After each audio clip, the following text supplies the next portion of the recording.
The sun rose, casting a pale orange hue across the sky.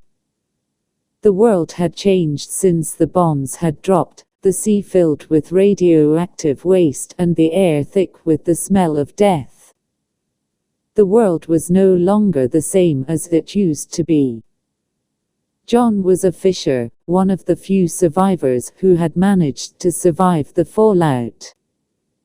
He had been fishing since before the bombs dropped, and he had managed to stay alive by scavenging the seas for what little fish still swam in the toxic waters.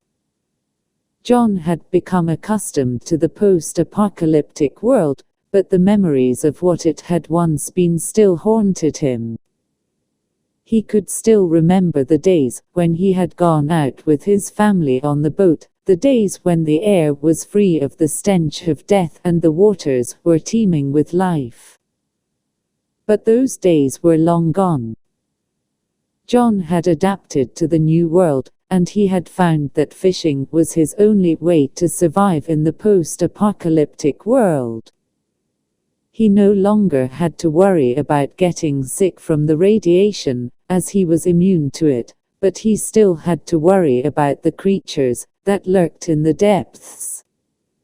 He had encountered a few of them before, but he had managed to avoid them, as they were more interested in eating each other than in attacking humans. But he still had to be on his guard, as he never knew when one of them might decide to attack. John was a skilled fisherman, and he had managed to make a decent living by selling whatever fish he caught. He was able to provide for himself and his family, and he was thankful for that. But even with his skill, there was still danger in the post-apocalyptic world. He had to be careful not to get too close to the shore, as there were creatures that lurked in the depths, waiting for unsuspecting prey to enter their domain. John had gotten into the habit of carrying a knife with him, just in case he ran into any of those creatures.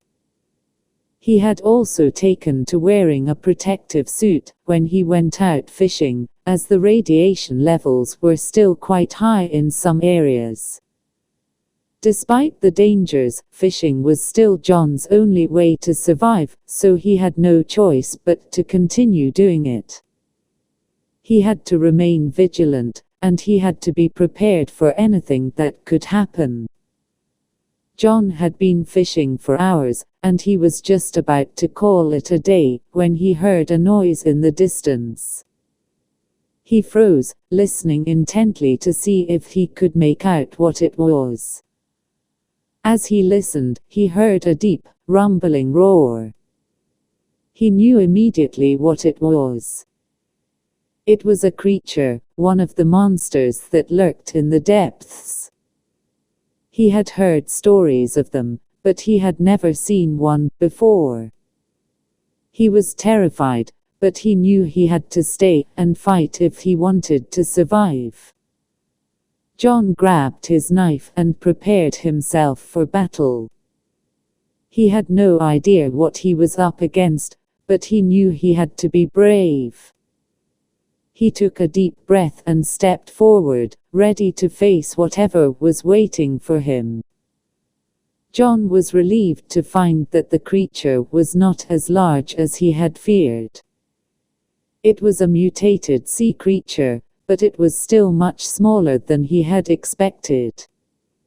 He was able to fend it off with his knife, and soon enough it was gone. John was relieved that he had managed to survive the encounter, but he was still shaken. He had never encountered something so dangerous before, and he knew he had to be more careful in the future. As he made his way back to shore, John reflected on the post-apocalyptic world.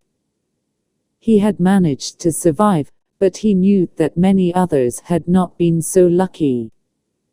He was thankful for the skills he possessed, and he vowed to use them to help others who were in need. John was a fisher in a post-apocalyptic world, and he had managed to survive. He had faced dangers that he had never encountered before, but he had managed to come out on top. He was thankful for his skills and for his luck, and he was determined to make the most of the new world.